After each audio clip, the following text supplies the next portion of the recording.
12월 6일 오늘 하나님의 말씀은 창세기 16장 말씀입니다. 1절로 5절 말씀. 아브라함의 아내 사레는 출산하지 못하였고 그에게 한 여종이 있으니 애굽 사람이요 이름은 하갈이라. 사레가 아브라함에게 이르되 여호와께서 내 출산을 허락하지 아니하셨으니 원하건대 내 여종에게 들어가라. 내가 혹 그로 말미암아 자녀를 얻을까 하노라 하매 아브라함이 사라의 말을 들으니라. 아브라함의 사레가 그 여종 애굽 사람 하갈을 데려다가 그 남편 아브라함에게 처벌어 준 때는 아브라함이 가나안 땅에 거주한 지 10년 후였더라. 아브라함이 하갈과 동침하였더니 하갈이 임신함에 그가 자기의 임신함을 알고 그의 여주인을 멸시한지라. 사레가 아브라함에게 이르되 내가 받는 무욕은 당신이 받아야 옳도다. 내가 나의 여종을 당신의 품에 두었거늘 그가 자기의 임신함을 알고 나를 멸시하니 당신과 나 사이에 여호와께서 판단하시기를 원하노라. 본장은 이스마엘 출생에 관한 기록인데 이 당시에는 수태를 못한 여인들이 후사를 보려면 여종을 첩으로 들였습니다. 사레는 응답을 기다리지 못해서 하갈을 아브라함의 첩으로 삼게 하였고 결국 하갈은 이스마엘을 낳았고 가정 불화가 그때부터 시작된다는 그런 내용이에요.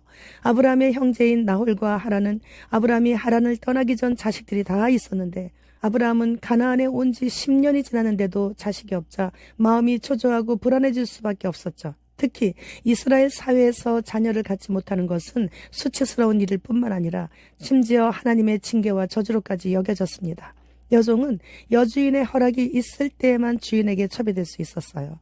하나님께서 아브라함에게 자녀를 주시겠다고 약속하셨는데 인내하지 못한 사레가 자신의 여종을 아브라함의 첩으로 내주게 되었고 하갈은 바로 임신을 하자 사레의 말을 잘 듣지 않았었던 것이죠.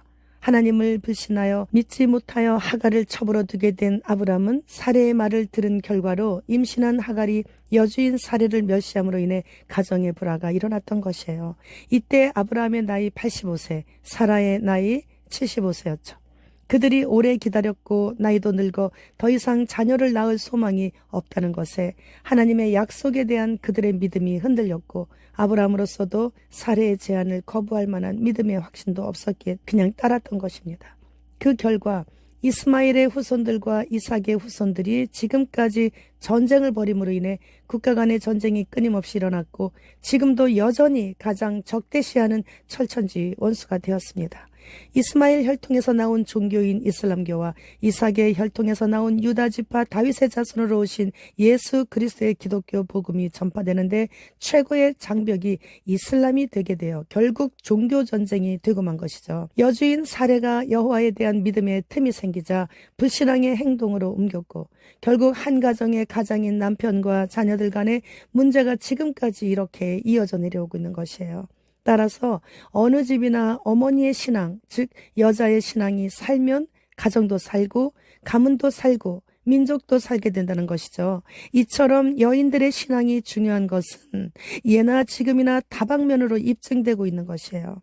노벨상을 받은 유전자 편집 약물이 세계 최초로 정식으로 승인되었다고 합니다. 분자 가위를 사용하여 세포의 DNA를 정밀하게 절단하고 결함 있는 유전자를 차단한 후 변형된 세포를 다시 도입하여 치료하여 자유로운 활동을 할 수 있게 해준다고 하는데 그렇게 되면 영혼은 사탄이 자기 것이라고 주장하게 되기에 구원은 포기해야 하는 것입니다. 그럼에도 불구하고 초미세먼지보다도 더 짧은 그 순간을 위하여 영혼을 포기하는 어리석은 자들이 얼마나 많은지 모릅니다. 지난달에 안성 7장사에서 조계사 전 총무원장인 자승 스님이 절에 불을 지르고 불타 죽었습니다.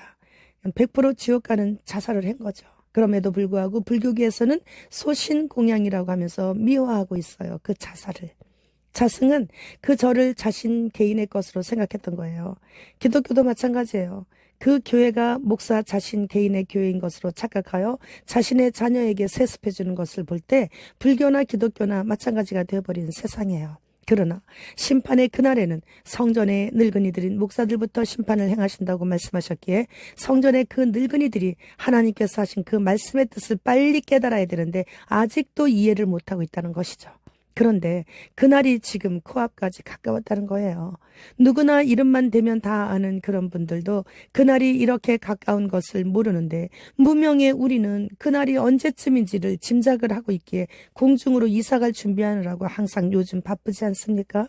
바로 이런 사람이 대복 타고 난 사람이에요. 지금 전 세계적으로 7개의 화산 폭발이 동시에 일어났다고 합니다. 유럽은 때 아닌 폭설로 꽁꽁 얼어붙어 고립된 곳들이 많이 있고 이렇게 곳곳에서 지진, 화산 폭발, 홍수, 폭설, 폭염, 내전, 내란, 전쟁으로 기근으로 신자 불신자 모두 영혼육이 지금 많이 고통을 받고 있습니다. 지금 우리 모두는 대환란 재난의 시작의 끝자락에 서 있어요. 대환란에 남겨질 자와 대환란 직전에 들림받을 자 중 어느 편에 서 있는지 이제는 점검을 마무리해야 합니다. 러시아는 곤충 유충으로 만든 소시지를 유통하고 있고 현재 1년 전에는 전 부총리가 파리 애벌레를 먹는 법을 가르치기 위해 계획했다고 합니다. 파리 애벌레가 뭡니까? 구더기예요. 캠트레일에 사용된 황산과 같은 독성 화학물질로 인해 가족도 자신도 모르게 일반 질병처럼 그냥 넘어가면서 매년 수천 명씩 사망하고 있다고 합니다. 유난히 많은 캠트레일이 뿌려진 날은 외출을 삼가고 조심해야겠습니다. 빌게는 모든 인류의 피부 아래에 표를 심어 모든 돈을 그곳에 입력하여 CBDC죠. 통제에 불복하게 되면 심어놓은 칩을 꺼버리겠다고 하는 거예요. 그러면 먹고 살 수 없게 된다고 자랑하는 그런 영상을 봤어요. 마라나타.